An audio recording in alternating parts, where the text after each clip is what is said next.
Suspense. And the producer of radio's outstanding theater of thrills, the master of mystery and adventure, William N. Robeson. Fine feathers make fine birds. But, on the contrary, all is not gold that glitters.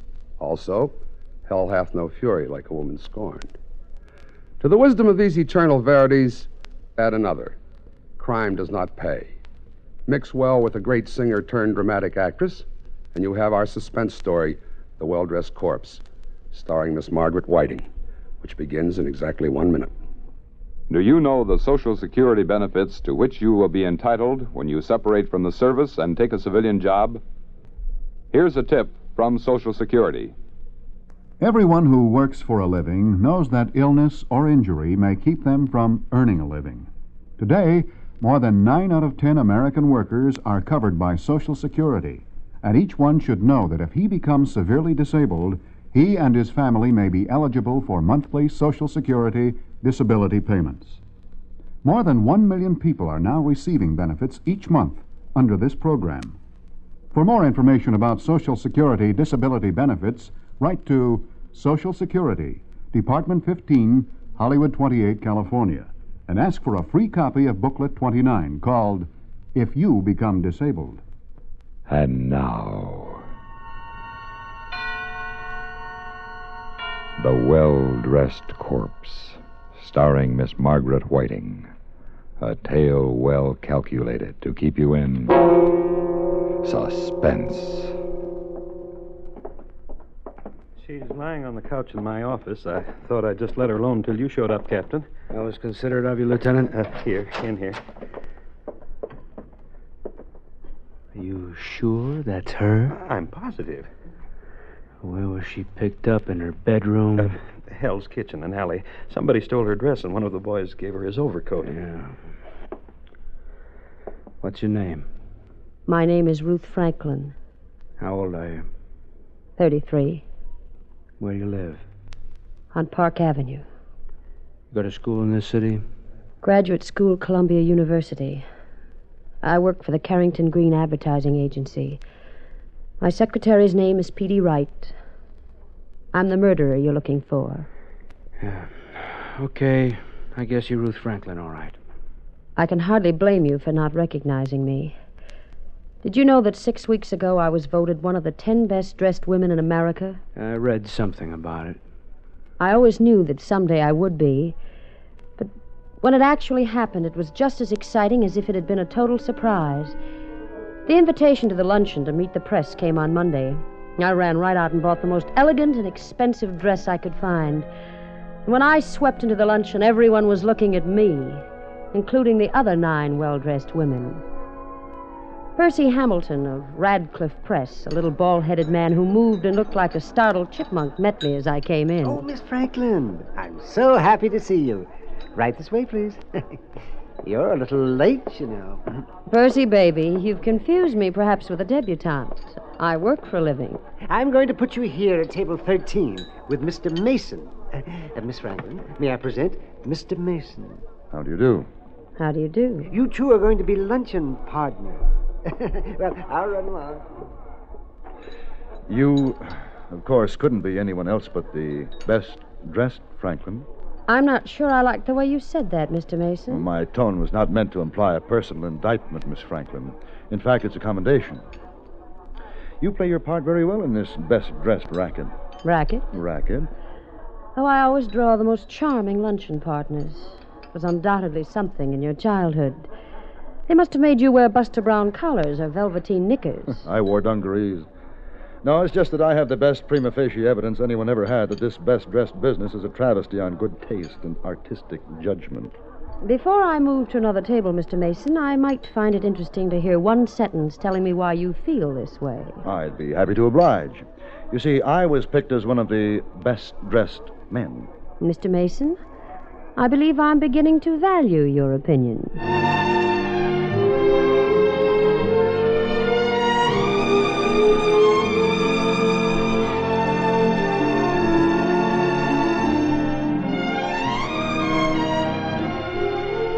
Well, that's the way it began. little careless banter while we sized each other up. And something in our measurements had meaning because, despite speeches and cold chicken a la king and news photographers interfering with most of our conversation, we later found ourselves at the Stork Club discussing everything from Picasso to paperback novels. Sometime in the evening, he said he had to catch a plane somewhere, but he'd get in touch with me soon. The next morning, when I walked into my office, Petey, my secretary, was wearing the smug smile of a girl who caught her older sister with a boy on the back porch hammock. Seen it yet, boss? The Gimbal ads? How were they? I can wait. All right. Seen what? The picture of you and Roy Mason. Mason? I hardly spoke a word to the man. Hardly a word, huh? You know, that's a Stork Club ashtray in that picture. How did you converse? Smoke signals with your cigarettes? Petey, you're very close to being fired. Let me read you what Winchell says. The most handsome twosome in town last night were Ruth Franklin, the best-dressed huckster, and Roy Mason. Petey, what do you know about him? I'll save you the embarrassment of asking me to get a file on him. I've already done it. Here you are, boss. The Life and Loves of Roy Mason, assembled by P.T. Wright, Girl Boswell. All right, tell it. He's a foreign correspondent, distinguished. He's written 2 books on world politics, The Long Road of Destruction and The Coming Asiatic Crisis. I've ordered both of them so you can talk his language. He's a Yale graduate, skull and bones, 38, unmarried. Just call me quick. Thank you and goodbye. I'll just leave these things here so you can drool over them. Have fun. Petey. Yes, boss, ma'am? You've had your fun. Now, hands off. I'm going to marry him.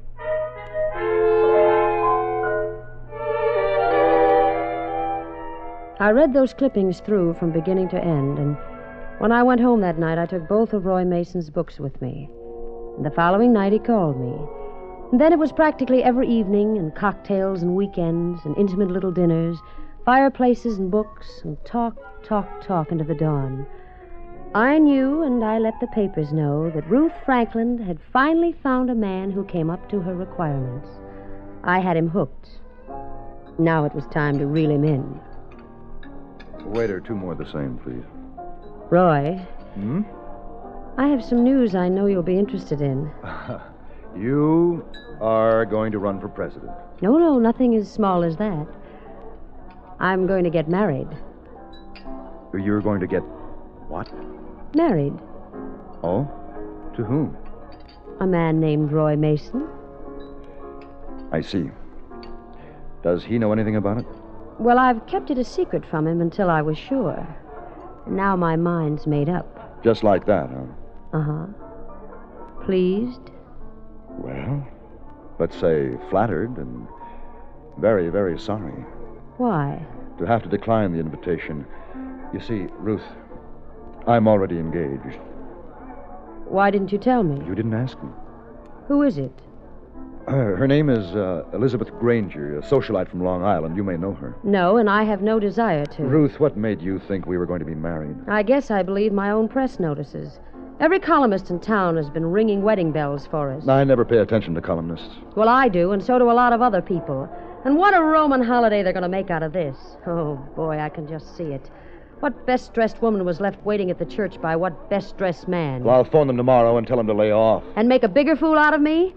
What do you think I am, a doormat, an old shoe that you Ruth, can just... please, lower your voice. People are looking. Oh, let them look. A scene in a cocktail lounge makes good reading, Ruth. and we always make the papers, don't we, lover? Keep your voice down. Why don't you go to Inner Mongolia or somewhere and write another book? Anywhere where I'll never have to see you again.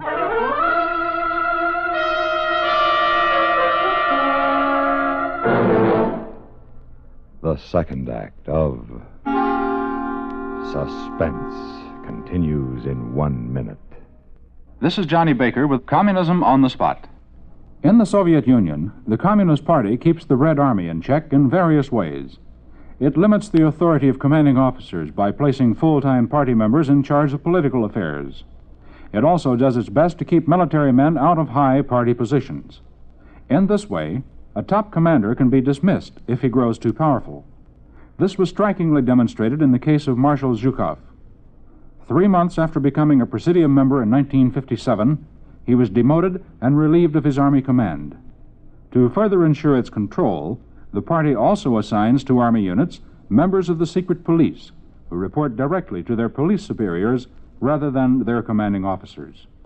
And now, we continue with Act Two of The Well-Dressed Corpse, starring Miss Margaret Whiting. A tale well calculated to keep you in suspense. Oh, leave it to me. I did a grand job. I made my exit like the second lead in a straw hat playhouse. The next day I didn't go to the office and I didn't read the papers. I knew what would be in them. I felt sick and soiled and used.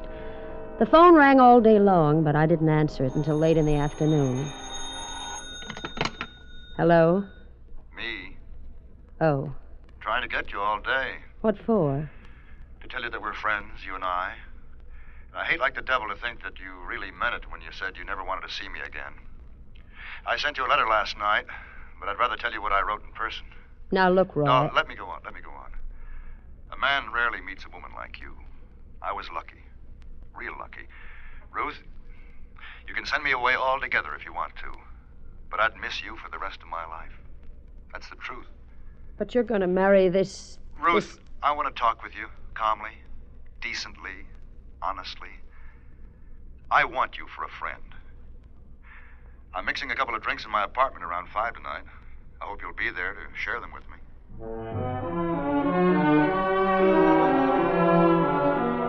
What a colossal ego this man had.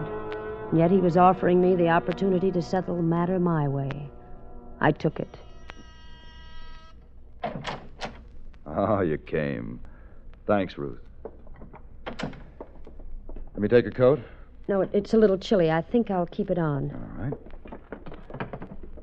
Drink? A very dry martini and a little soft music. The record's on the turntable and the martini's already mixed. I knew you wouldn't pass up a Mason's special. You were rather certain your pretty speech on the phone would work, weren't you? I meant it.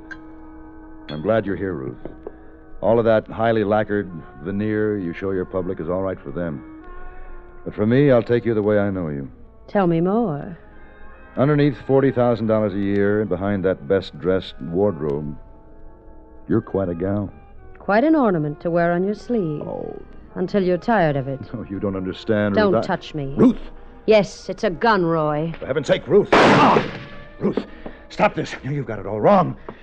Put down that gun. Ah! Ruth, get a doctor. We'll say it was an accident. Stay away from me. Phone a doctor. No. It wasn't supposed to be this way at all. Ruth, I wrote you. I stood there looking down at him. He tried to talk again, but he couldn't say a word.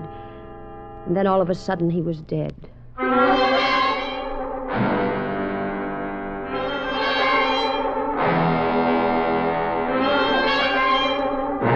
I hadn't planned what I was going to do after I killed him, so I just sat down and finished my martini and looked at him lying there on the floor, and then I was aware of someone pounding. Hello in there. Are you all right in there? What happened? Hello. Answer me, somebody. Oh, hello, miss. I live in the apartment next door, and I thought I heard gunshots in here. You did. What? Over there. Oh. Well, I better phone the police. Where's the phone? On the desk. Hello, operator. Give me the police. Yes, I said the police. Right away. There's been a shooting. I just walked out. No one tried to stop me. I got a taxi back to my own apartment, changed, threw some things into a bag, gathered up my jewelry and what money I had. I registered under another name at a small hotel on the west side. I knew I had to get out of the country, but before I left, there was someone I had to see. Elizabeth Granger, the woman he preferred to me. Act 3 of Suspense follows in 1 minute. This is Johnny Baker with Communism on the Spot. A few words now on the position of the family under communism. In Soviet society, the family has been reduced to a kind of machine for producing workers. Soviet leaders have deprived families of the right to educate their children and have minimized the influence of family life by drawing women into the labor force. The institution of the family is looked on as part of the machinery for producing what are designated as obedient, disciplined communists. To accomplish this, the role of the parents has been taken over by the schools, by youth organizations, and by the establishment of boarding schools. The final aim of the party is evidently the education of all children away from the family. And now, we continue with Act 3 of The Well-Dressed Corpse, starring Miss Margaret Whiting, a tale well calculated to keep you in suspense. The next night, there was a rosary for Roy at the Edgeflower Mortuary. I waited across the street.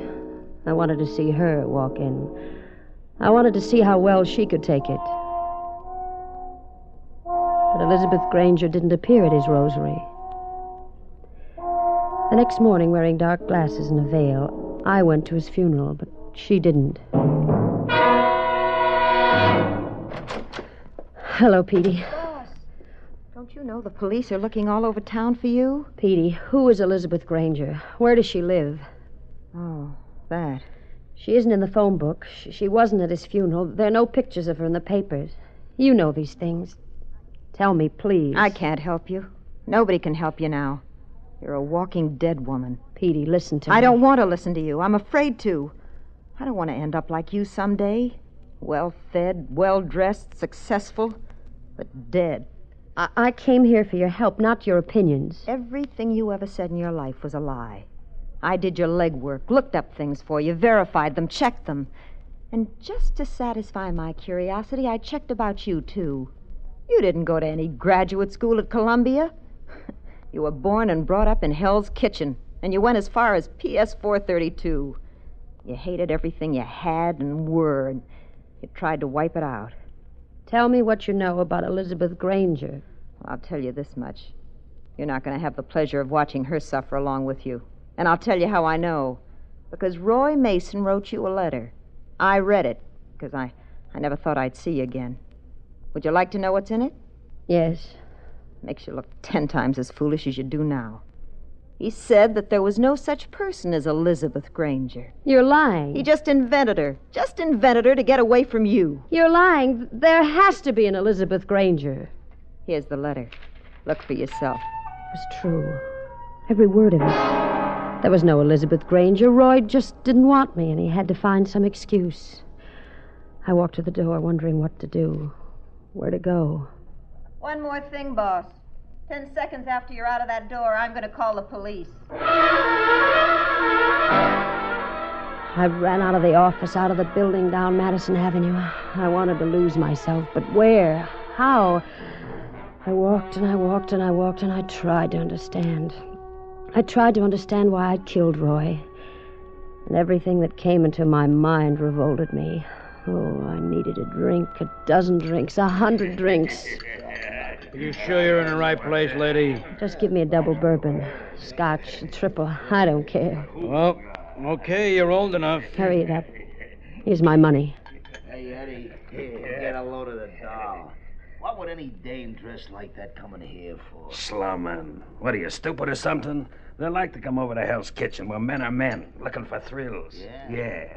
What do you think she came in here for? Thought it was 21 or something? Ah, talk.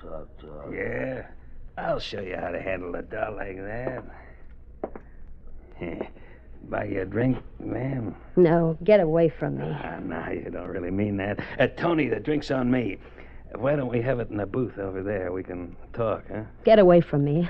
Who do you think you are? All right, Eddie, no sale. Who does she think she is? She got no right in here unless she wants to be sociable. She's a bum, and you know it, Tony. Eddie, can't you see this is a lady? Now go for a walk. Lady? Ha! Since when we got ladies in here? You filthy... Hey, wait a minute. Cheap little bum, you... Hey, Eddie, you know who she is? Her picture was in the paper this morning. She killed somebody.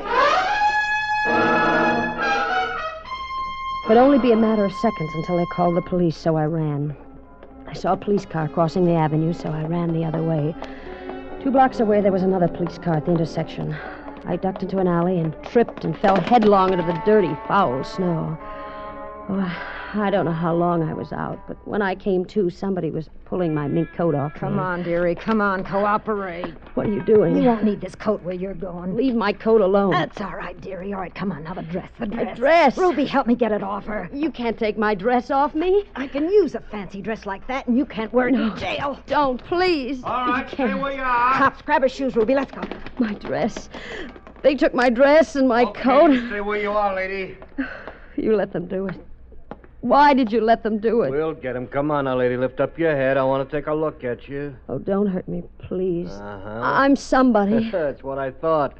Ruth Franklin. I'm somebody. I'm somebody. I'm one of the 10 best-dressed women in the world.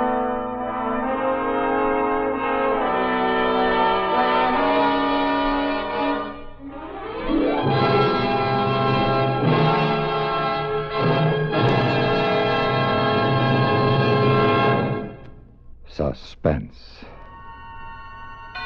in which Miss Margaret Whiting starred in William N. Robeson's production of The Well-Dressed Corpse, written by E. Jack Newman and John Michael Hayes.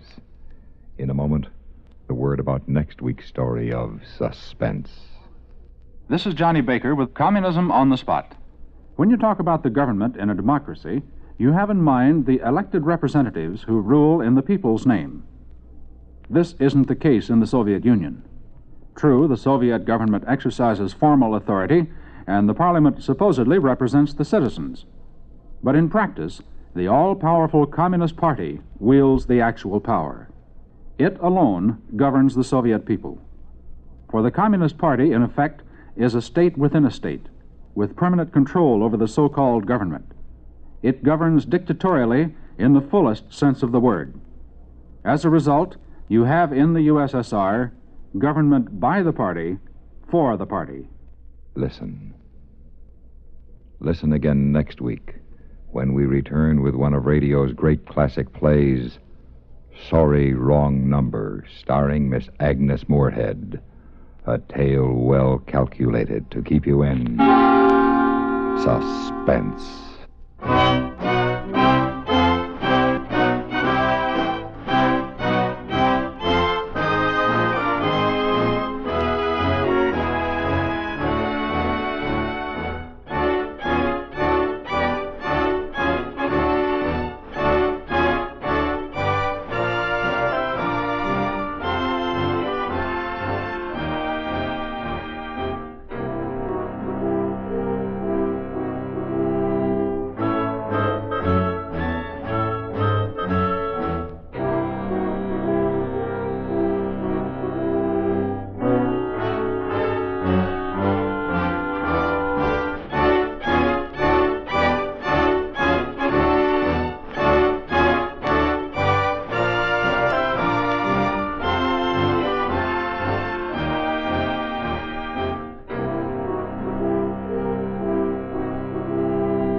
Suspense has been brought to you through the worldwide facilities of the United States Armed Forces Radio and Television Service.